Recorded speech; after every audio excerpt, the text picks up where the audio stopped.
Chess ഒരു brain ഗെയിമാണ്. Chess memory improvement, concentration, logical thinking, അതിനെല്ലാം ഹെൽപ്പ് ചെയ്യുന്നുണ്ട് പല ആംഗിൾസിൽ. അപ്പം നന്നായിട്ട് കേരളത്തിൽ ചെസ് വളർന്നുകൊണ്ടിരിക്കുകയായിരുന്നു. അപ്പോഴാണ് എല്ലാവരും കോവിഡായിട്ട് എഫക്റ്റ് ആയത്. അപ്പോൾ ആ കോവിഡ് ടൈംസിൽ ബാക്കി എല്ലാ ഫീൽഡിലെ പോലെ ചെസ് എഫക്റ്റ് ആയി. അത് ഓൺ ദ ബോർഡ് കളി പെട്ടെന്ന് നിന്നു. പിന്നെ അതിന് റീപ്ലേസ് ചെയ്തിട്ടാണ് കമ്പ്യൂട്ടർ ഗെയിംസ് തുടങ്ങിയത്. പക്ഷെ അത് എല്ലാവരും അതിലോട്ട് മാറാൻ പറ്റിയില്ല. പക്ഷെ അതിനൊരു നല്ലൊരു കാര്യം എന്ന് പറയുന്നത് കുറേ പുതിയ കുട്ടികൾ അല്ലെങ്കിൽ കുറേ നമ്മുടെ വേറെ ജനറേഷൻ തന്നെ ചെസ്സിലോട്ട് വന്നു.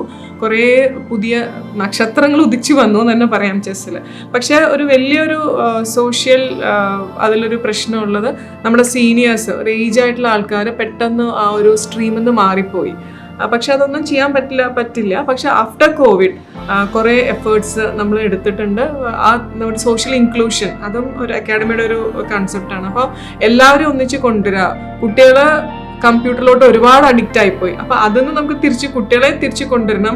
ആ ഒരു സോഷ്യൽ ഇൻക്ലൂഷൻ വേണം. ഒരു സോഷ്യൽ ലൈഫ് മിസ്സിങ് ആയിരുന്നു. ഇപ്പം എല്ലാവരും ഒന്നിച്ച് കൊണ്ടുവന്ന് ഓൺ ദ ബോർഡ് കുട്ടികളെയും സീനിയേഴ്സിനെയും കൊണ്ടുവരിക. അപ്പോൾ പ്രശ്നം അൾഷിമേഴ്സ് അല്ലെങ്കിൽ മെമ്മറി പ്രശ്നങ്ങൾ എല്ലാം ചെസ്സിൽ കൂടെ നമുക്ക് തിരിച്ചു പിടിക്കാൻ പറ്റും. കോഗ്നിസൻസ് അക്കാഡമി ഒരു ചെസ് ഹബ്ബ്, ഒരു chess platform, free platform, offline platform, എല്ലാവർക്കും വന്ന് കളിക്കുക. Social inclusion without any age limit. Chess കളിക്കണം തോന്നി അങ്ങോട്ട് വരിക, കളിക്കുക, അത്രയും ആക്സസിബിൾ ആയിരിക്കുക. ഒരു ടൂർണമെൻറ്റ് പോകുമ്പോൾ ഓൺ ദ ബോർഡ് പ്രാക്ടീസ് ചെയ്യുക, അല്ലെങ്കിൽ ഒരു സീനിയേഴ്സിനൊക്കെ വെറുതെ വൈകുന്നേരം എല്ലാവരും കൂടി വന്നിരിക്കണം എന്ന് പറഞ്ഞാൽ കളിക്കുക. ഗ്രൂപ്പായിട്ട് ആർക്കെങ്കിലും കളിക്കണം എന്ന് പറഞ്ഞാൽ ഫ്രണ്ട്സായിട്ടോ അല്ല അങ്ങനെ ഏത് ലെവലിലാണെങ്കിലും ആൾക്കാർക്ക് വന്ന് കളിക്കാനുള്ള ഒരു പ്ലാറ്റ്ഫോമാണ് അവിടെ ഉദ്ദേശിക്കുന്നത്. അതിൻ്റെ കൂടെ കണ്ടിന്യൂസ് ലേണിംഗ് അത് വളരെ ഇമ്പോർട്ടൻ്റ് ആയിട്ടുള്ള ഫാക്ടറാണ്. അപ്പോൾ ഞങ്ങളുടെ ടാഗ് ലൈൻ തന്നെ cognisance academy, nurturing brilliance, empowering minds ആണ്. അപ്പം അതിനെ കൂടി സപ്പോർട്ട് ചെയ്തിട്ടുള്ള ആക്ടിവിറ്റീസാണ് അവിടെ നടക്കുന്നത്. കോഗ്നിസൻസ് അക്കാഡമി 2018 സ്റ്റാർട്ട് ചെയ്തു. അതൊരു ഓൺലൈനായിട്ടായിരുന്നു ഞാൻ സ്റ്റാർട്ട് ചെയ്തത്. അതിൻ്റെ ഒരു ഡ്രീം പ്രൊജക്റ്റാണ്. അപ്പോൾ എൻ്റെ ഒരു ഫാമിലി എന്ന് പറഞ്ഞാൽ എഡ്യൂക്കേഷന് വളരെ ഇമ്പോർട്ടൻസ് കൊടുക്കുന്ന ഒരു ഫാമിലിയാണ്. അപ്പോൾ പഠിക്കൽ മാത്രമല്ല ഇമ്പാർട്ടിങ് നോളജ് അതും വളരെ ഇമ്പോർട്ടൻ്റ് ആണ്. അപ്പോൾ ആദ്യം സ്റ്റാർട്ട് ചെയ്ത് വേദിക് മാത്സ് പഠിപ്പിക്കാനായിരുന്നു. ഞാൻ വേദിക് മാത്സ് പ്രൊഫഷണലാണ്. പിന്നെ ഞാൻ ചെസ്സിൽ കൂടുതൽ ഇൻവോൾവ് ആയപ്പം ഇവിടെ അക്കാഡമീസിൻ്റെ ഒരു കുറവുണ്ട്, അല്ലെങ്കിൽ ഒരു സ്ഥിരമായിട്ട് കളിക്കാനൊരു വേദിയില്ല. അതുകൊണ്ട് ഇപ്പം റീസെൻ്റായിട്ടാണ് ഓഫ്ലൈൻ അക്കാഡമി തുടങ്ങിയത്. അത് എടപ്പള്ളിയിലാണ്. നമ്മൾ എപ്പോഴും ഓപ്പൺ ആണ്. ചെസ്സ് കളിക്കാൻ വേണ്ടിയിട്ട് പഠിക്കാൻ വേണ്ടിയിട്ടും നമ്മുടെ അക്കാഡമി ഓപ്പൺ ആണ്. Always welcoming everyone. Government Victoria കോളേജിൽ നിന്നാണ് മാത്സിൽ പോസ്റ്റ് ഗ്രാജുവേഷൻ ചെയ്തത്. അത് കഴിഞ്ഞ് സ്റ്റേറ്റ് ബാങ്ക് ഓഫ് ട്രാവൻകൂറിൽ അസിസ്റ്റൻറ്റ് മാനേജറായിരുന്നു വർക്ക് ചെയ്യുന്നുണ്ടായിരുന്നു. കോലഞ്ചേരി മെഡിക്കൽ മിഷൻ ബ്രാഞ്ചിൽ അക്കൗണ്ട്സ് മാനേജറായിരുന്നു. അത് കഴിഞ്ഞ് ഫാമിലിക്ക് വേണ്ടിയിട്ട് ജോലി റിസൈൻ ചെയ്ത് ദുബായിലോട്ട് പോയി. മോൾക്ക് ചെസ്സിൽ ഇൻട്രസ്റ്റ് കണ്ടിട്ടാണ് ഞാൻ ചെസ്സിൽ ഇൻവോൾവ് ആയി. അപ്പോൾ ആദ്യം ഒരു വെയിറ്റിംഗ് പാരൻ്റായിട്ട് ഉണ്ടായിരുന്നു. പക്ഷേ നമുക്ക് കുറച്ചും കൂടി അതിൽ കോൺട്രിബ്യൂട്ട് ചെയ്യാൻ പറ്റുന്നൊരു വിശ്വാസം ഉണ്ടായിരുന്നു. പക്ഷേ ഏത് ആംഗിളിലാണെന്ന് എനിക്ക് അറിയില്ലായിരുന്നു. അപ്പോൾ ആദ്യം ഒരു ഓർഗനൈസ് ചെയ്യാൻ തുടങ്ങി. അപ്പം ആൾക്കാരുടെ ഒരു സപ്പോർട്ട്, ഒരു ലേഡി എന്ന് പറയുമ്പോൾ പ്ലസ് പോയിന്റ് എന്ന് പറയുമ്പോൾ കുറച്ചും കൂടി പാരൻസിന് നമ്മൾ അപ്രോച്ചബിൾ ആണ്. അപ്പോൾ ഞാൻ ആദ്യമായിട്ടൊക്കെ പോകുമ്പോൾ ഒരു ലേഡി ആയിട്ട് പോകുമ്പോൾ അതും ചെസ് എന്ന് പറയുന്ന ഒരു ഹയർ ഫീൽഡിൽ ഒരു മെയിൽ കൗണ്ടർ പേഴ്സണോട് സംസാരിക്കുമ്പോൾ ഭയങ്കര പേടി, അല്ലെങ്കിൽ നമ്മുടെ എന്തെങ്കിലും മണ്ടത്തരം പറയുമോ എന്നൊക്കെ ഒരു ഭയങ്കര പേടിയായിരുന്നു. പക്ഷേ അതേ ഒരു പൊസിഷൻ എനിക്ക് ഒരു ഫീമെയിൽ വന്ന് സംസാരിക്കുമ്പോൾ അവരുടെ ഒരു കോൺഫിഡൻസും അവരൊരു ഭയങ്കര ഈസായിട്ട് സംസാരിക്കണം എനിക്കത് ഫീൽ ചെയ്യാൻ പറ്റി. അപ്പോൾ എനിക്ക് തോന്നി എല്ലാം നമുക്കും അത് അറിയുന്ന ഒരാൾ ഈ ഫീൽഡിൽ വേണം, ലേഡീസ് ഇതിൽ ഇൻവോൾവ് ആവണം, വേറെ ആരും ഇല്ല എന്നുള്ളത് മനസ്സിലായപ്പോഴാണ് ഞാൻ കുറച്ചും കൂടി എൻ്റെ ഒരു പ്രസൻസ് ഇവിടെ ആവശ്യമുണ്ട് എന്ന് എനിക്ക് മനസ്സിലായി കുറച്ചുകൂടി ഇൻവോൾവ് ആവാൻ തീരുമാനിച്ചത്. കോഗ്നിസൻസിൻ്റെ എല്ലാ ഇവൻറ്റും സക്സസ്ഫുൾ ആയിരുന്നു. അപ്പോൾ എനിക്ക് പ്രത്യേകിച്ച് ഹൈലൈറ്റ് ചെയ്യാനൊന്നുമില്ല. അപ്പോൾ സ്റ്റാർട്ടിങ് ലിറ്റിൽ സ്റ്റാർ വാർ ആയിരുന്നു. അതിൻ്റെ ലിറ്റിൽ സ്റ്റാർ വാർ എഡിഷൻസ് കുറേ ചെയ്തു. ഇപ്പോഴും little star war limited edition എന്ന് പറഞ്ഞ അക്കാഡമിയിൽ ചെയ്യുന്നുണ്ട്. പിന്നെ സ്റ്റാർ വാർസ് വലിയ ആൾക്കാരെ ഇൻക്ലൂഡ് ചെയ്ത്, സീനിയേഴ്സിനെയും കൂടി ഇൻക്ലൂഡ് ചെയ്ത്. പിന്നെ ഗാർഡിയൻ സ്റ്റാർ വാർ എന്നുള്ളത് പാരൻസിനും ഗ്രാൻഡ് പാരൻസിനെയും കൂടി ചെസ്സിലോട്ട് കൊണ്ടുവരാൻ വേണ്ടി അങ്ങനെ ഒന്നുണ്ട്. പിന്നെ ഷീ സ്റ്റാർ വാർ എന്താ പറയുക ഒരു പ്ലാനിങ്ങിലാണ്, ലേഡീസിനെ കുറച്ചും കൂടി ഇൻവോൾവ് ചെയ്യാൻ. അപ്പോൾ അതിനേക്കാട്ടിലും ഒരു അടുത്ത പടിയായിട്ട് നമ്മൾ ഇൻ്റർനാഷണൽ ഇവൻറ്റ്സ് ഓർഗനൈസ് ചെയ്യാൻ ഞങ്ങൾ ചെയ്തിട്ടുണ്ട്. അതിലാദ്യം ഞാൻ ചെയ്തത് സ്മാർട്ട് ഗേൾ ഫിഡെയാണ്. അപ്പോൾ കുട്ടികളെയും വിമണിനെയും പ്രൊമോട്ട് ചെയ്യുക എന്നുള്ളത് എനിക്ക് ഭയങ്കര ആഗ്രഹമുള്ളൊരു കാര്യമാണ്. അപ്പം സ്മാർട്ട് ഗേൾ ഫിഡെ നമ്മൾ ഓർഗനൈസ് ചെയ്തത് ഇന്ത്യയിൽ തന്നെ ഏറ്റവും ടോപ്പ് നമ്പർ ഓഫ് പാർട്ടിസിപ്പൻസും പ്രൈസ് മണിയും ഇപ്പോഴും ടോപ്പിൽ നിൽക്കുന്നൊരു ഇവൻറ്റാണ്.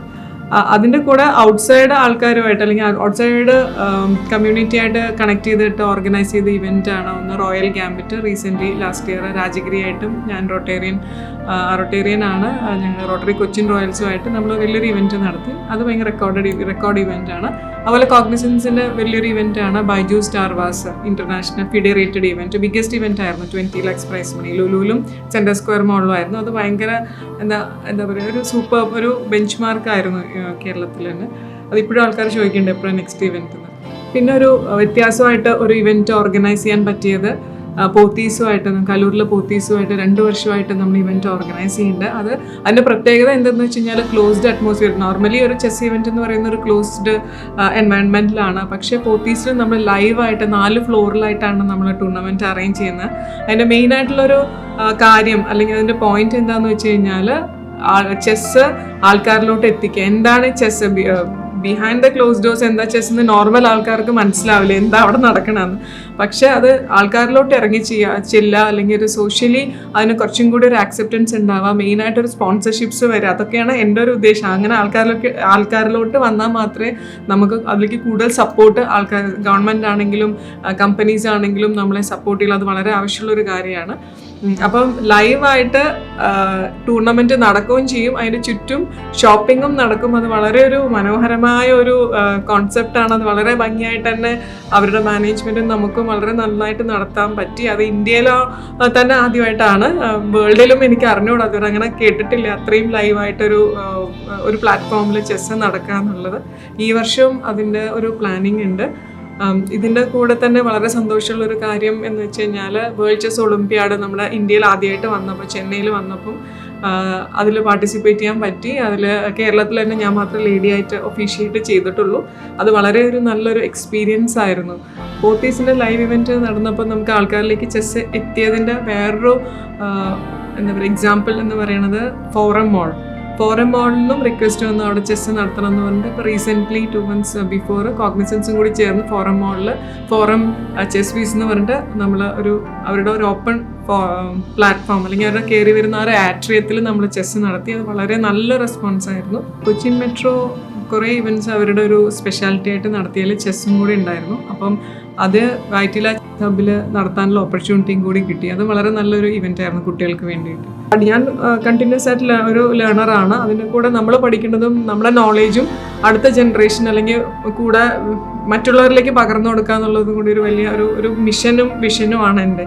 അപ്പോൾ അതുകൊണ്ട് നമ്മുടെ അക്കാഡമിയിൽ കണ്ടിന്യൂസ് ലേണിംഗ് ഒരു ടോപ്പിക്കാണ്. അപ്പം അതിനോടനുബന്ധിച്ച് ഇപ്പം നമ്മൾ IM ക്യാമ്പ് ഓർഗനൈസ് ചെയ്തു.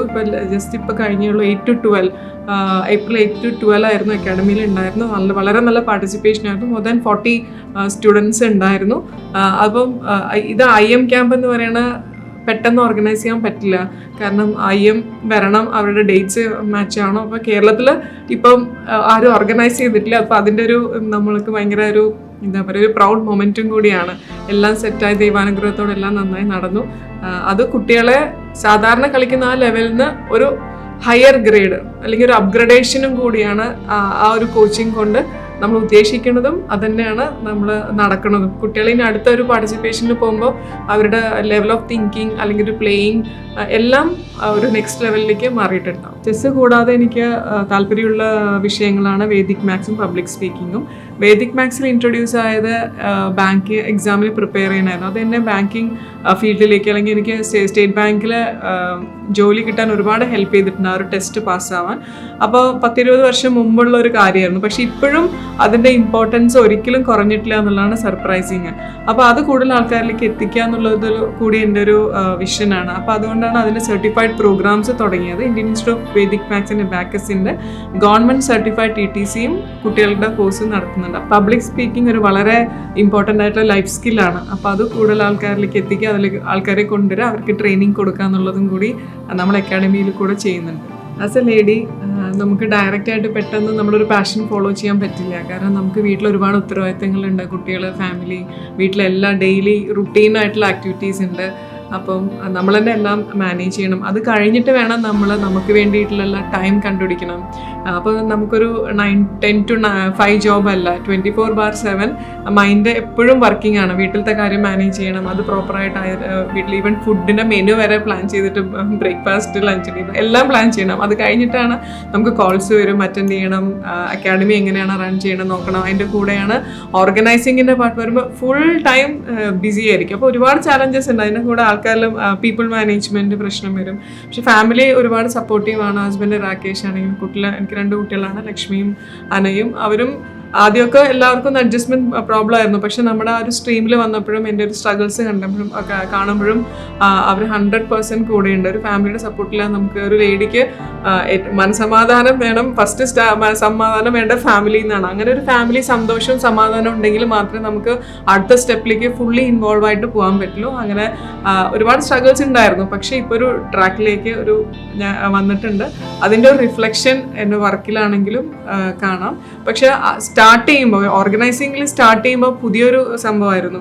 അപ്പോൾ എല്ലാവരും നമ്മളെ ഇങ്ങനെ നോക്കുന്നത് ഞങ്ങളൊക്കെ ഇത്രയും ഇങ്ങനെയൊക്കെ ചെയ്തിട്ടുണ്ടായിരുന്നു, ഇപ്പോൾ ഒരു ലേഡി വന്ന് ഇവിടെ എന്ത് മാറ്റിമറിക്കാനാണ് എന്നുള്ളൊരു ആറ്റിറ്റ്യൂഡും അതിൻ്റെ ഡയലോഗ്സും ഡയറക്റ്റായി കേട്ടിട്ടുണ്ട്. പക്ഷെ അന്ന് എന്നെ മനസ്സിലാക്കാത്തതുകൊണ്ട് നമുക്ക് അങ്ങനെ ആൾക്കാരെ നമ്മളൊരു എന്താ പറയുക ഒരു സംശയം പോലെ വ്യൂ ചെയ്തു. പക്ഷെ ആഫ്റ്റർ ദ ഫസ്റ്റ് ടൂർണമെൻറ്റ് അവർക്ക് മനസ്സിലായി നമ്മൾ എന്താണ് പറയണതും നമ്മുടെ ആക്ഷനും രണ്ടും മാച്ചിങ് ആണ്. അതുകൊണ്ട് അതിനുശേഷം എനിക്ക് ഫുൾ സപ്പോർട്ടാണ്. അത് ഓർഗനൈസിങ്ങിൽ എനിക്ക് ഒരിക്കലും അങ്ങനെ വലിയ വലിയ ചാലഞ്ചസ് വന്നിട്ടില്ല. കാരണം പാരൻസ് ആണെങ്കിലും പ്ലേയേഴ്സ് ആണെങ്കിലും ഒഫീഷ്യൽസ്, സ്റ്റേറ്റും അസോസിയേഷൻ ആണെങ്കിലും ആർബിറ്റേഴ്സ് ആണെങ്കിലും എല്ലാവരുടെയും നല്ല സപ്പോർട്ട് എനിക്ക് കിട്ടുന്നുണ്ട്, ഇപ്പോഴും കിട്ടുന്നുണ്ട്. അതുകൊണ്ടാണ് ഓരോ എന്താ പറയുക ഇവൻറ്റ്സിൻ്റെ ആ ഒരു ലോവർ ലെവലിൽ നിന്ന് ഒരു ഡിസ്ട്രിക്ട് ടൂർണമെൻറ്റിൽ നിന്ന് സ്റ്റേറ്റ് അല്ലെങ്കിൽ നാഷണൽ ഇൻ്റർനാഷണൽ ഇവൻറ്റ്സ് ഓർഗനൈസ് ചെയ്യാനുള്ള ഒരു ധൈര്യവും ആ ഒരു കോൺഫിഡൻസും നമുക്ക് കിട്ടുന്നത് ഇത്രയും പേര് നമ്മുടെ കൂടെ ഉണ്ട് എന്നുള്ള ആ ഒരു ഇൻവിസിബിൾ സപ്പോർട്ട് ഇപ്പോഴും ഉണ്ട്. ഇപ്പോഴും ഞാൻ നമ്മുടെ ഇവൻറ്റ് നമുക്ക് അക്കാഡമിയിൽ ഓർഗനൈസ് ചെയ്യണമെങ്കിൽ 2 ദിവസത്തിൽ നമ്മുടെ ഫുൾ സ്ലോട്ട് ഫുള്ളാവും. അല്ലെങ്കിൽ കോച്ചിങ് ക്യാമ്പ് ആണെങ്കിലും എനിക്ക് ഒരുപാട് മാർക്കറ്റ് ചെയ്യേണ്ട ആവശ്യം വരില്ല. നമ്മുടെ ആ ഒരു കോൺഫിഡൻസ്, ആൾക്കാർക്ക് നമ്മുടെ ഉള്ള ഒരു വിശ്വാസം, അത് നമ്മുടെ എന്താ പറയുക എൻട്രീസിൽ അല്ലെങ്കിൽ അവരുടെ അപ്രോച്ചിൽ പെർഫെക്റ്റ് ആയിട്ട് റിഫ്ലക്റ്റ് ചെയ്യേണ്ട ആ ഒരു കോൺഫിഡൻസ്, എന്താ പറയുക ആ ഒരു ഗ്രേറ്റ്ഫുൾനെസ്സും പറഞ്ഞറിയിക്കാൻ പറ്റില്ല. അപ്പം നമ്മുടെ കേരളത്തിൽ ഒരുപാട് സ്റ്റാർസ് ഉണ്ട്, ഓൾറെഡി എസ്റ്റാബ്ലിഷ്ഡ് താരങ്ങളുണ്ട്. നമുക്ക് 3 GMs ഉണ്ട്, പലർക്കും അറിയില്ല.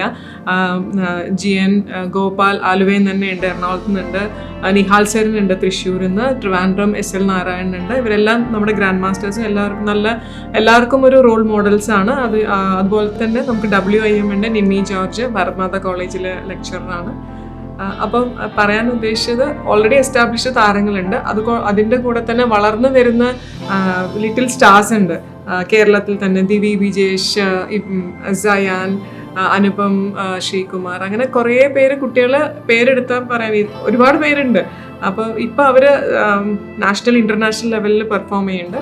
അപ്പം അവരെല്ലാം നമുക്ക് ഫിനാൻഷ്യലി എല്ലാവരെയും ഒരുപാട് സപ്പോർട്ട് ചെയ്യാൻ എനിക്ക് പേഴ്സണലി പറ്റില്ല. പക്ഷെ അതിനുള്ള ഒരു പ്രൊവിഷൻ ഇപ്പം എന്താ പറയുക സ്പോൺസർഷിപ്പ് വഴി വരികയാണെങ്കിൽ ഇവരുടെ കഴിവും ഇവരുടെ ആ ഒരു ടാലൻറ്റും എല്ലാവരും അറിയണം. അപ്പം ഞാൻ സ്റ്റാർട്ട് ചെയ്തിരിക്കുന്ന ഇപ്പോൾ ഞങ്ങളുടെ വെബ്സൈറ്റിൽ ഇവരെല്ലാം പറ്റിയിട്ട് നമ്മുടെ സ്റ്റാർസ് ഓഫ് കേരള എന്ന് പറഞ്ഞിട്ട് ഒരു ബ്ലോഗ് തന്നെ എഴുതിയിട്ടുണ്ട്.